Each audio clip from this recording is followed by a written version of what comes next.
निजी airline K2 Airways की cargo flight को हादसे से मुतालिक तहकीकात जारी हैं। इब्तदाई तहकीकात में नेविगेशन सिस्टम की खराबी ज़ेर गौर है। हादसे से कबल अमले ने एयर ट्रैफिक कंट्रोल से हेडिंग गाइडेंस तलब की हैं।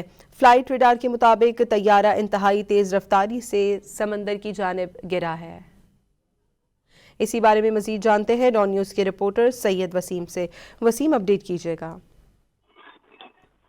जी देखें, इब्तिदाई तहकीकात में नेविगेशन सिस्टम की खराबी भी जो है वो ज़ेर गौर आई है। इसके साथ हादसे से कबल अमले ने एयर ट्रैफिक कंट्रोल से जो हैंडलिंग गाइडेंस तलब की थी वो भी ज़ेर गौर है। इसके साथ फ्लाइट रडार के मुताबिक तैयारा इंतहाई तेज़ रफ्तारी से समंदर की जानिब गिरा।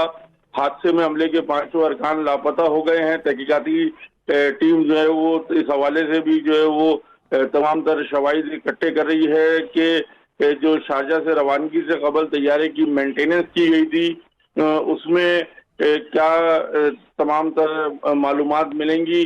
तहकीकाती टीम को इब्तिदाई इत्तलात के मुताबिक IRU एक मैकेनिज्म होता है, इसकी खराबी एक मुमकिन तकनीकी पहलू के तौर पर ज़ेरे जायजा है। माहिरीन के मुताबिक स्पेशल जो है वो एक इसका कोई तहकीकी इस्तिलाह होती है जिसके जाविये को देखा जा रहा है। रास्ते में मुतादिद तैयारों ने जो है वो GPS स्पूफिंग की इत्तलात भी जो है वो रिपोर्ट की गई हैं, तो उसके हवाले से भी तहकीकात हो रही हैं। साख्ती टूट फूट रनवे का जो टर्म और फ्लाइट कंट्रोल है, खराबी समेत दीगर इम्कानात भी ज़ेर गौर हैं।